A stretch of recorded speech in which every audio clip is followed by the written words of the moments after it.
Olá pessoal, Janaína Queradia, da Inloco, transmitindo informações, compartilhando experiências.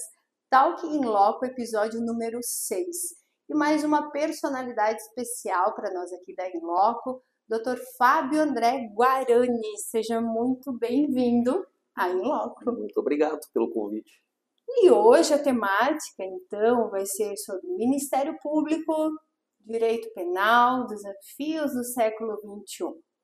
Mas antes disso, por mais que eu sei que muitos te conhecem, muitos já foram alunos, inclusive eu, muitos admiram o teu trabalho, mas muitos não sabem também de algumas particularidades dessa tua trajetória. Então, nessa primeira parte, Dr. Fábio André Guarani, nós queremos conhecer quem é o profissional, como se formou, da onde que surgiu esse interesse pelo direito, pelo Ministério Público. Nos conte um pouquinho mais sobre você. Bom, antes, eu acho que uma coisa legal de a gente, antes de tudo isso, é falar dessa parceria nossa aqui nesse momento, que é uma retomada de uma parceria mais antiga, né? Eu ainda, antes de casa, estava olhando quando a gente publicou um artigo juntos, em 2014, né? A gente publicou juntos, né? Para o pessoal que não sabe, a gente publicou um texto sobre exculpantes supralegais, né? Relacionadas à situação periclitante financeira de empresas, que na época era um tema muito discutido, né? E está numa coletânea de direito penal do trabalho, né? Unimos aquilo que na época era o meu interesse e o teu interesse, e a gente fez já um trabalho conjunto. Eu espero que esse trabalho aqui também saia bom, como saiu aquele. Ah, sério também. Essa parceria tem tudo para dar certo sempre. O Guarani sempre foi inspirador para a Inloco, sempre impulsionou, e eu acho que é legal porque sempre nós nos permitimos um diálogo com respeito, com visões diferenciadas, porque por mais que eu sempre brinquei contigo que nas minhas veias correm o sangue ministerial, porque eu fui estagiária do Ministério Público, mas quando nos encontramos, eu já tinha uma trajetória de direito empresarial, né? E você tinha uma visão diferenciada de empresário. Então isso foi muito legal durante os nossos debates, nós unirmos essas expertises em prol de um desenvolvimento de estudos que toda a sociedade pudesse aproveitar. Acho que é isso, né, Guarani? E de outro lado, assim, ó, eu vejo esse percurso que o Inloco tem nesses anos, e eu tenho a sensação de que eu assisti isso de uma maneira muito embrionária, porque no início de tudo isso tem mais de década, né? Eu me lembro de tu fazer um tipo de atividade similar, e que seria, na verdade, quase uma semente dessa atividade aqui, dentro do PPGD, do Unicuritiba, entendeu? E uma ideia que, na verdade, na época não era disseminada. Então, é interessante, porque essa fé que a gente tem espiritual, a fé no Deus de todos nós, a gente deve ter também em relação a gente mesmo. E tu acha um bom exemplo dessa fé em si mesmo, sabe? De acreditar na ideia e na criatividade que carrega dentro de si.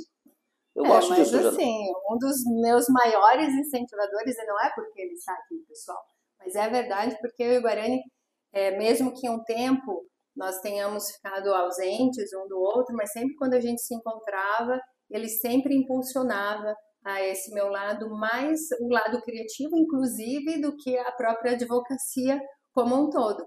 Então, com certeza, você faz parte da Inloco desde o comecinho. E tu sabe que a atividade multiplicada de tu fazer um trabalho que seja lá um trabalho que una as coisas do direito, una uma coisa que é típica, por exemplo, de um jornalismo como essa aqui. Ela me lembra um Leonardo da Vinci, né? Porque os Leonardos não existem mais, né? Desde a especialização do conhecimento, evidentemente que um sujeito se torna só arquiteto, ele se torna só engenheiro civil, ele se torna só advogado, jornalista. E no entanto, esse espaço multiplicado de possibilidades dentro da cabeça de cada um, ele existe. Sim. Na verdade, é o modo como a gente lida com o conhecimento que nos levou à especialização, né? E a partir daí há uma espécie de abdicação de possibilidades tantas que ficam por fora daquilo quanto ao que tu te especializa e que acaba te impedindo, às vezes, de frequentar esses lugares que a gente poderia frequentar com muita qualidade, né? Então, acho que isso é uma coisa muito bacana desse trabalho. Enfim, tem muita gente hoje fazendo isso, né? Isso talvez seja uma marca positiva desse tempo, porque esse tempo tem um monte de problemas, como qualquer tempo da história da humanidade.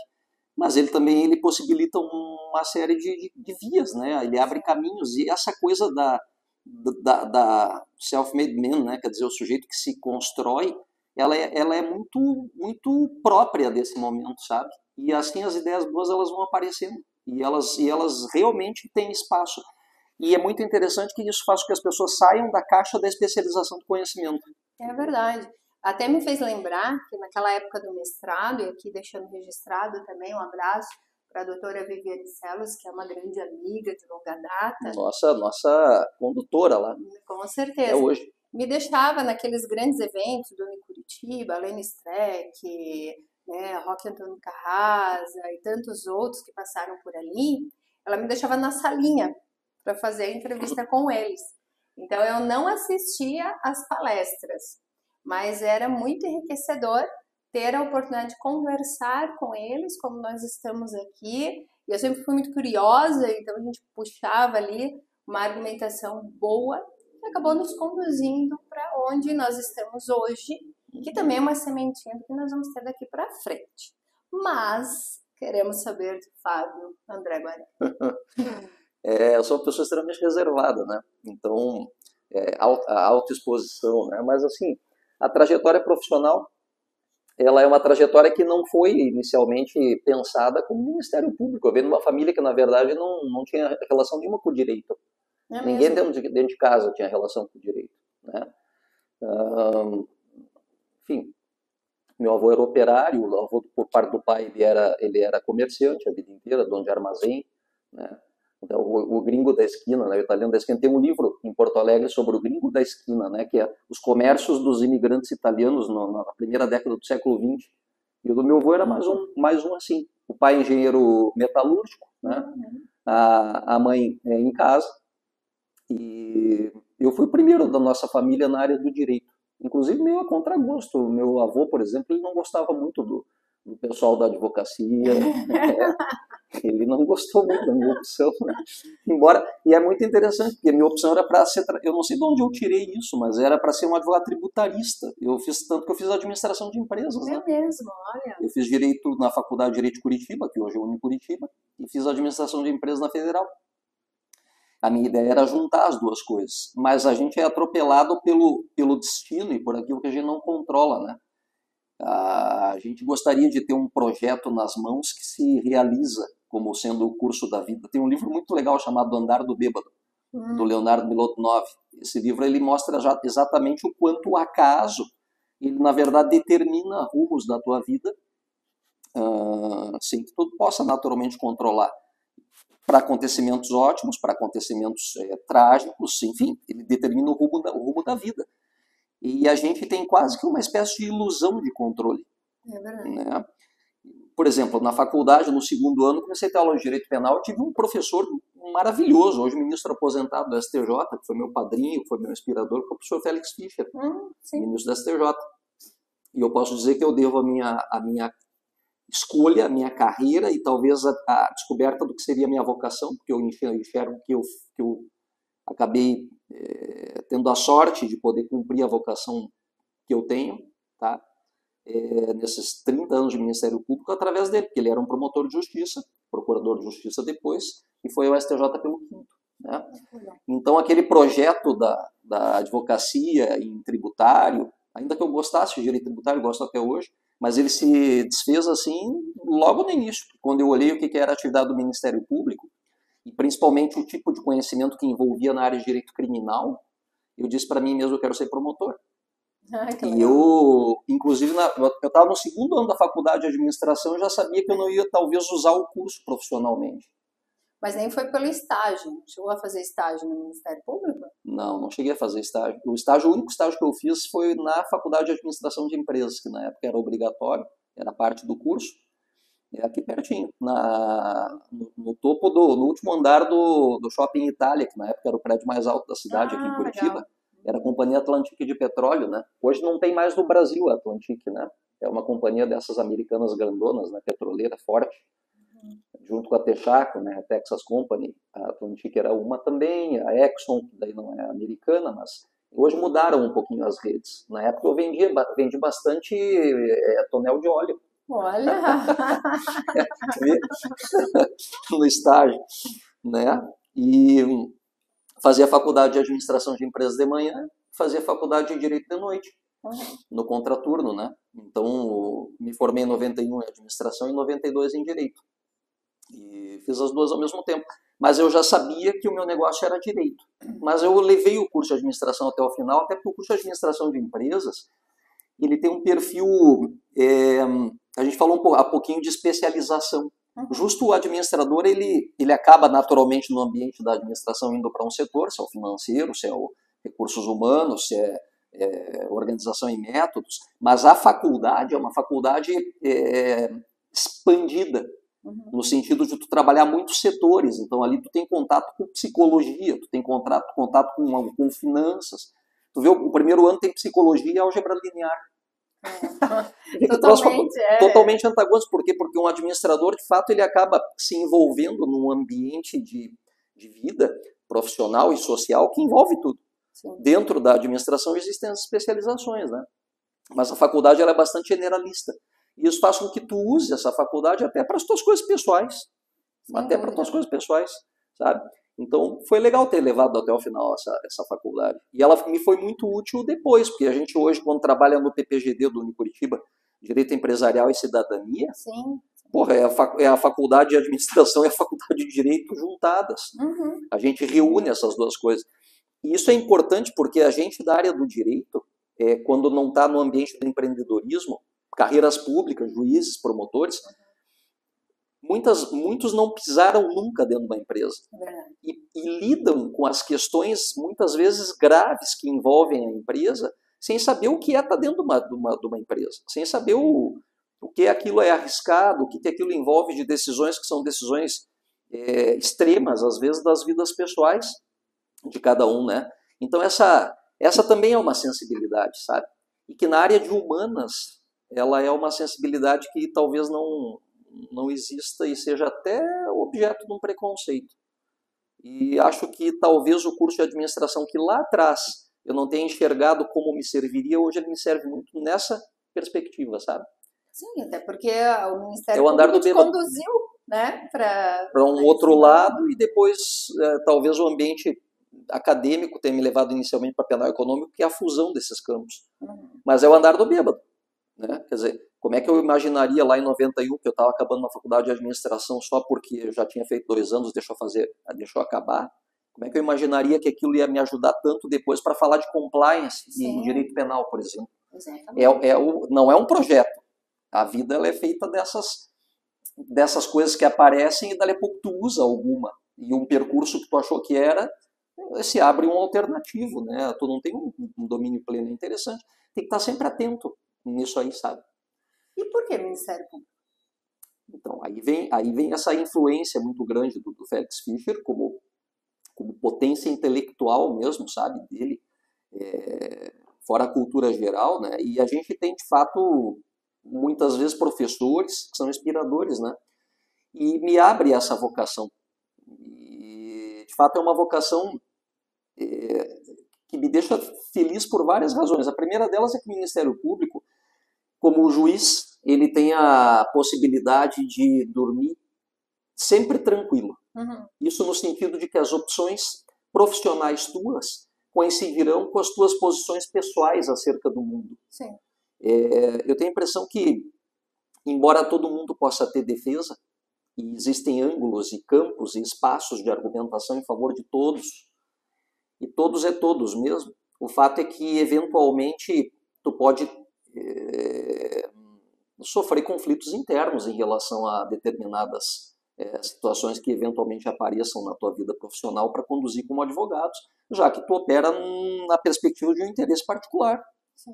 E o interesse particular, ele 1000 vezes ele se confronta com o interesse público. E o interesse público ele é naturalmente um interesse que nos deixa confortável, de modo geral, porque ele é, antes de tudo, uma busca de bem comum. Tá? Enfim, isso deixa a gente em paz. Uma paz espiritual muito importante. O Ministério Público te permite isso, a magistratura te permite isso. Eu acho que ângulos da advocacia permitem isso, e daí cada um tem que saber se mover dentro desse horizonte. Mas é uma preocupação que o promotor não tem. Tá? E a segunda coisa é que a gente tem iniciativa. Então, essa iniciativa ela é importante num mundo em que tu se veja, às vezes, desassossegado em relação às coisas que acontecem em volta de ti. O promotor é um reclamão. O promotor é um reclamão. O promotor ele é um sujeito inconformado, né? Ele tem um inconformismo. Ele não é resignado normalmente na vida. Ele é o sujeito que levanta problemas em todo lugar. Ele é chato. Ele é fiscal, ele está ali fiscalizando, mas ao mesmo tempo ele pode externar esse inconformismo dele. E aí entra o problema, parece, da magistratura, de tu ter, de repente, coisas que tu gostaria de mexer, tu não tem como ter iniciativa. Então, eu acho que o Ministério Público ele junta essas duas coisas, e nisso vai a beleza do Ministério Público. E tem uma contingência histórica, tá? Porque eu fiz faculdade em 88, 89, 90, 91, 92. 5 anos na faculdade de Direito. O ano de 88, quando eu entrei, é o ano da Constituição de 88. E a Constituição de 88, ela é uma Constituição que constrói um Ministério Público incomum mundo afora. E o Ministério Público brasileiro ganha na Constituição de 88 um perfil que ele não tem mundo afora. O que tem um mundo afora de comum entre o MP brasileiro e os demais? Titular da ação penal. Então, essa atividade na área criminal, que ela é uma atividade fundamental na minha perspectiva, essa sim é comum. Agora, o Ministério Público mundo afora cuidar de abrir conselho tutelar. Tem que abrir conselho tutelar, Fábio? Hoje não, mas em 1988 o Estatuto da Criança é de 1990. Né? Então, na época, tu não tinha os conselhos tutelares instalados nas comarcas. E quem entrava no Ministério Público fazia um trabalho nas comunidades para criar conselhos tutelares, conselhos de segurança. Essa estrutura toda não existia. E mais do que isso, aí vem o detalhe fundamental da coisa. O Brasil vinha de um período ditatorial. Sim. E nos períodos ditatoriais, evidentemente, que tu não tem como erguer olhares críticos sobre o que acontece no ambiente de Estado e no ambiente dos destinos de governança de Estado. Né? Evidentemente que as vozes críticas são caladas. E quando tu tem uma sistemática prática de calar todas as vozes críticas, tu não tem a possibilidade de ter uma sociedade civil que se organize. Então tu tem uma sociedade civil atrofiada em relação aos seus próprios interesses e à sua própria capacidade de combinar para poder alcançar interesses, né? Não importa em que política, pode ser da política pública relacionada à criança, política pública relacionada ao meio ambiente, política pública relacionada à segurança pública. O fato é que tu não tem vozes críticas em ambientes ditatoriais quanto às políticas públicas todas. E o que acontece é que tem uma sociedade civil incapaz de se organizar.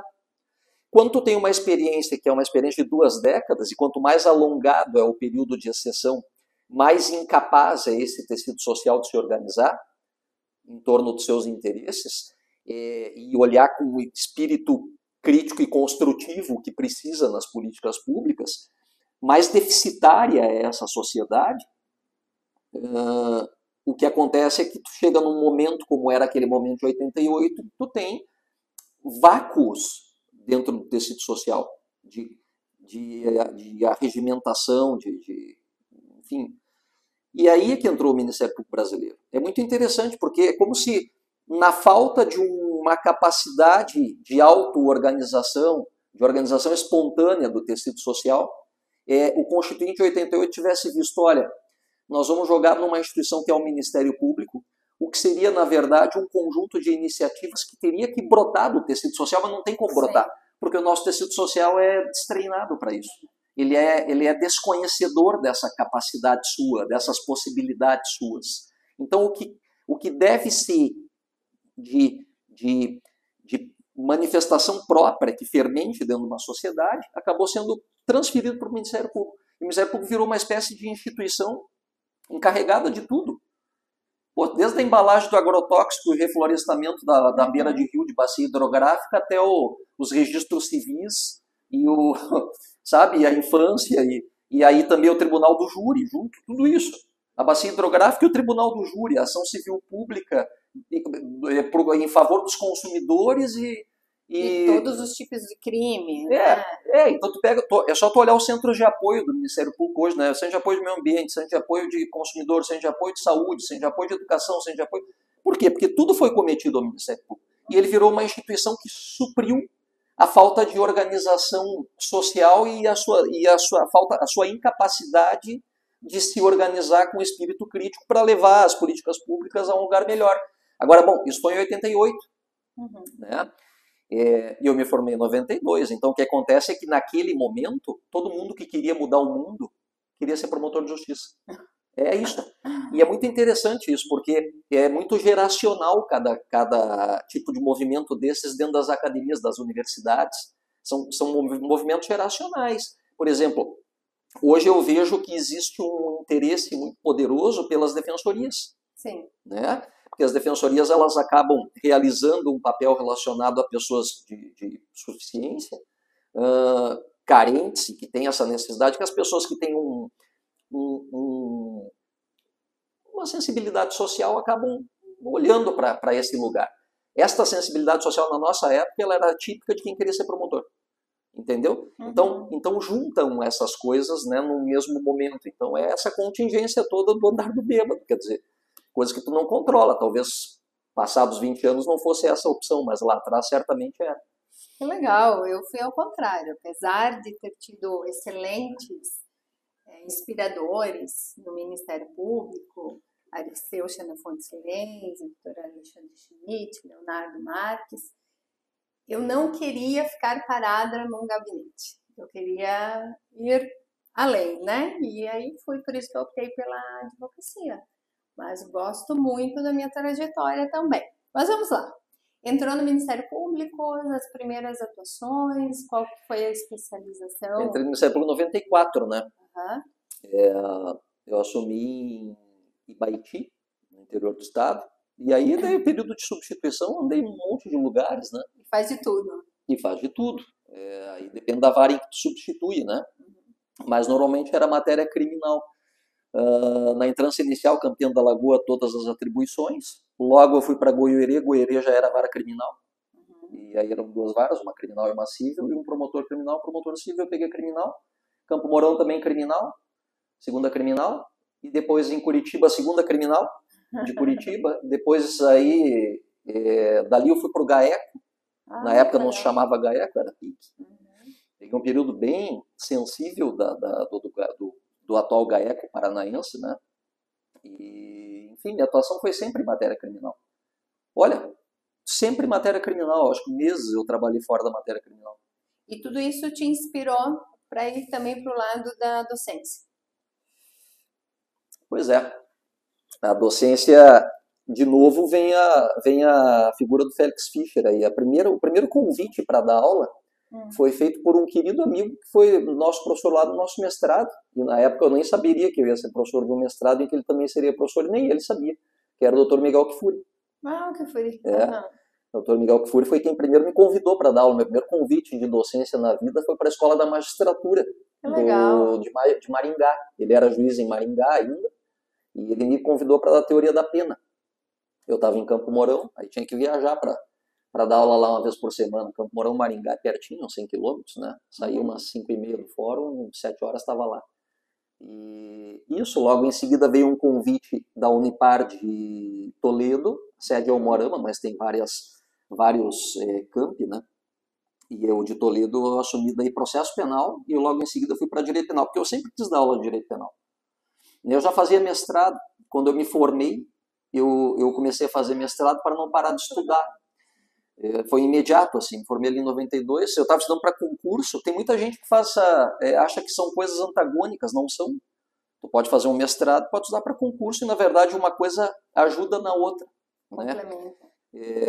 Uma prova, por exemplo, oral, uma prova escrita de alguém que já fez um mestrado num concurso público é muito melhor e tem muitas possibilidades mais do que a prova de quem não fez. É evidente isso. Por conta de uma espécie de ligações multidisciplinares e mesmo entre disciplinas jurídicas que se faz no mestrado, mas que não se fazem em especializações e muito menos se fazem em estudo dirigido para concurso. São estudos muito objetivos, né? Então a qualidade discursiva de quem faz um PPGD é muito grande. Isso inclusive ajudou no próprio concurso nosso do Ministério Público, mas acabou naturalmente me levando para a sala de aula, sabe? E eu gostava sempre de direito penal, eu gostava muito de direito penal, eu gostava de ler direito penal, então era natural dar aula de direito penal. Foi o que aconteceu, né? Doutorado e pós-doutorado. Toda essa formação de mestrado e doutorado, primeiro foi aqui na Federal do Paraná, né?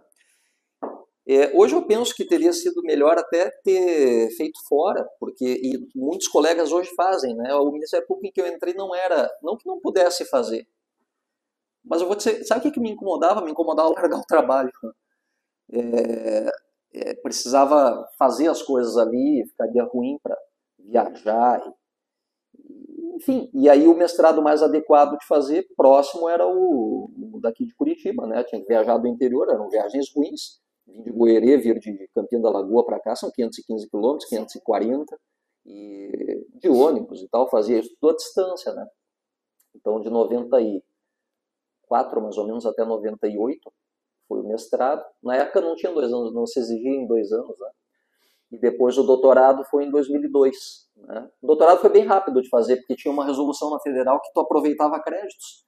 Quem tinha feito mestrado e tinha obtido uma nota mínima na banca, podia aproveitar os créditos de maneira só suplementar com mais alguns, eram 2 créditos só e já podia fazer a defesa da tese. Então essa mecânica foi importante. E, de novo, o acaso. Olha que interessante. Quando eu comecei a fazer mestrado, não foi por uma necessidade de dar aula, e eu nem dava aula e nem sabia ainda que ia dar aula. Foi porque eu não queria parar de estudar, só por isso. Tá? E teve a mudança da Lei de Diretrizes e Bases da Educação no Brasil, ali por 96, mais ou menos, 97, e exigiram das universidades que tivessem percentuais de doutores, de mestres, de mestrandos dando aula no corpo docente.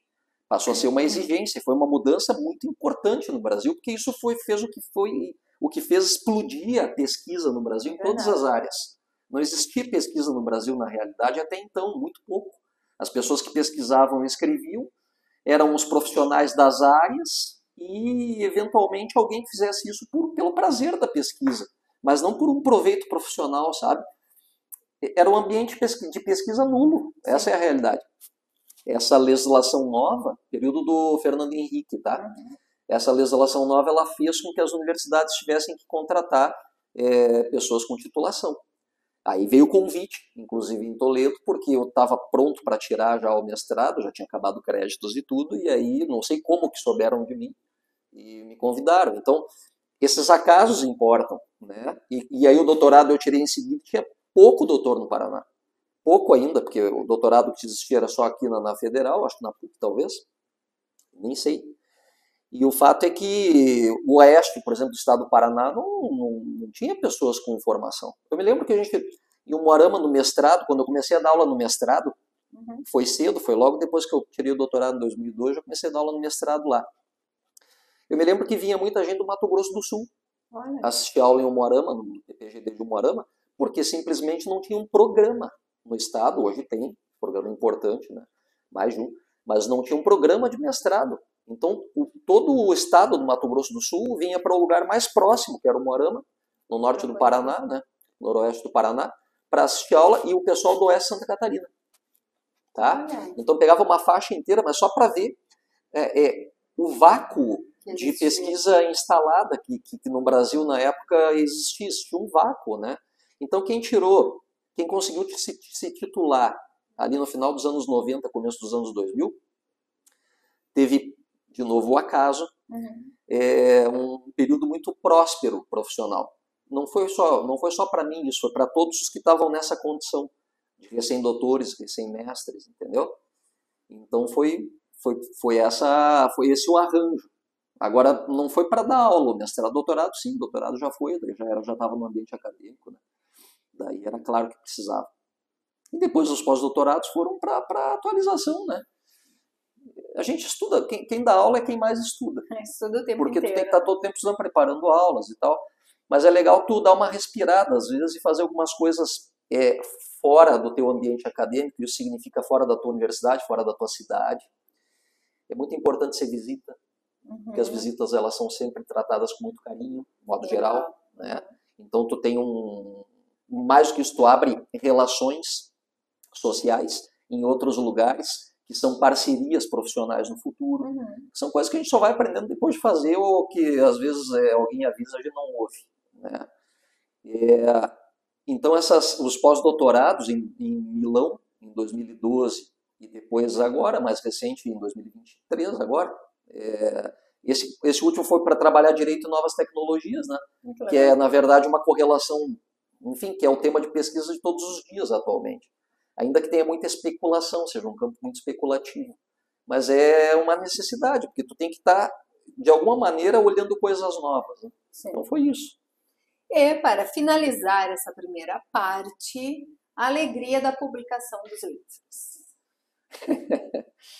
Ai, ai. É uma frase que eu sempre uso, não é minha, do Rubem Alves. Ostra feliz não faz pérola. Tá? Por que a ostra feliz não faz pérola? A pérola é um grão de areia que incomoda a ostra, ela coloca toda aquela carcaça em volta para que aquilo não fique pinicando, incomodando. Uma pesquisa boa é isso. Ela é antes de tudo, um grão de areia que te incomoda, né? É um espinho que te pinica, que te é desconfortável, é alguma coisa que tu tem que descobrir. Tu tem que descobrir, mas não para os outros, é para ti. É para ti. Eu tenho que descobrir por quê. Quando eu entrei no Ministério Público, por exemplo, eu vi uma indústria de prescrição. E aí, estudando o sistema brasileiro, eu vi algumas coisas muito esquisitas, por exemplo, a prescrição retroativa, que até hoje existe, não como existia na minha época, ela foi reduzida. Né? Antes era entre a data do fato e o recebimento da denúncia, uma etapa, depois entre o recebimento da denúncia e a sentença, outra etapa. Hoje só é entre o recebimento da denúncia e a sentença. E eu achava muito esquisito que tu tivesse um prazo para mover a ação e depois, no final, conforme fosse a pena, o prazo que já passou fosse recontado. Porque isso produziu uma espécie de insegurança jurídica na perspectiva de que te dão um prazo que no futuro pode não ser. Sim. Como é que o direito pode prometer um prazo que no futuro pode não ser? Imagina um prazo recursal que se fixe 15 dias, mas dependendo de um evento futuro e incerto, esse prazo não é 15, é 2, ou é 5, ou é 3. Aí tu diz, mas vem cá, mas o que eu faço? Eu trabalho com prazo mínimo, então o prazo está na lei, é uma mentirinha. Sim. Pois a prescrição retroativa era e continua sendo basicamente isso, tá? E aquilo para mim era um incômodo, porque, então aquilo foi o motivo pelo qual eu pesquisei, era para minha pesquisa, quer dizer, e virou um primeiro livro, né, sobre prescrição penal, porque era uma crítica não à prescrição, a prescrição tem que existir, tá? Ela tem que existir porque as finalidades da pena, com a passagem do tempo, se apagam, e o Estado não tem por que punir se ele não vai lograr os fins que ele pretende lograr com a pena. Então eu quero ressocialização com a pena. É essa a meta? É. Mas passou muito tempo e eu nunca mais ouvi falar do cara. Bom, então o cara parece que se ressocializou. Então não tenho por que punir. Se chama teoria da emenda. Ela está fundada na teoria da pena da prevenção especial positiva. Ou eu quero, através da pena, dar um exemplo. Prevenção geral negativa. Geral porque é dirigida a todos, negativa porque é através do sentimento negativo, né, de medo. Se passar muito tempo entre a prática do crime e a resposta, essa resposta ela não vai servir de exemplo para ninguém, porque as pessoas agora que estão assistindo a pena nem sabem qual é que foi o delito cometido. Então não tem nenhum efeito dissuasório aplicar a pena muito tarde, porque o tecido social incomodado pela prática delitiva já não é o mesmo, já não tem a percepção mais daquele evento. Se chama teoria do esquecimento. Então, as razões de prescrever um crime são associadas às razões pelas quais puno, né? E tem que existir a prescrição, porque as razões pelas quais puno, com a passagem do tempo, elas caem. Sim. E aí o Estado se desinteressa de punir, a prescrição é isso. A prescrição penal não é um castigo para o Estado inerte, não é que nem direito civil. A prescrição penal é uma renúncia estatal à reação, porque os fins com a reação não vão ser mais obtidos. Essa é a razão de existir prescrição penal, né? E, enfim, não é, portanto, um texto que foi feito contra a prescrição. A prescrição tem que existir. Mas foi feita contra a maneira como no Brasil, e só no Brasil, é uma jabuticaba, é legislada a prescrição, porque realmente o mecanismo não existe mundo afora, o mecanismo da prescrição retroativa.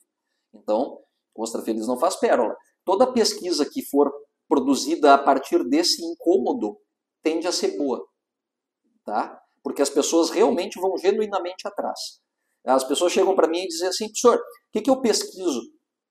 O cara fala para mim lá no mestrado, no doutorado, diz, olha, Não sou eu que tenho que te dizer. O que te incomoda? O que te incomoda? Porque a escolha do tema é... Tu tem que amar o teu tema. Afinal de contas, tu vai escrever dezenas, mais de uma centena, às vezes 2 centenas de páginas. E isso é um exercício doloroso, de abandono de todas as coisas em volta, de te fechar dentro do ambiente, no mundo de hoje, então, tu tem que estar todo o tempo conectado. É a desconexão, né? É uma mortificação quase dentro do ambiente de hoje, de contato com o mundo todo contínuo. E isso significa que se tu vai fazer isso, só vai fazer isso por um amor muito grande à causa. Ou seja, é alguma coisa que te incomoda e diz, eu vou arrumar isso aqui, eu tenho que mostrar para as pessoas o que é o certo desse assunto. Sim. Pode ser que não seja o certo, mas é o que faz ser uma pesquisa boa. Sair uma pesquisa boa é assim. Pesquisa de encomenda, agora eu te encomendo esse tema aí, tu te vira. Competentemente vai fazer, mas o amor que precisa de uma pesquisa não vai ter. O que vai te impulsionar, né, a realmente ir atrás e pesquisar. Mas temos muitos ainda fatores para nós explanarmos aqui com o Dr. Guarani. Essa foi a primeira parte, para vocês conhecerem um pouquinho mais de algumas particularidades dele. Acompanhe a parte número 2 a partir de amanhã, aqui na Inloco.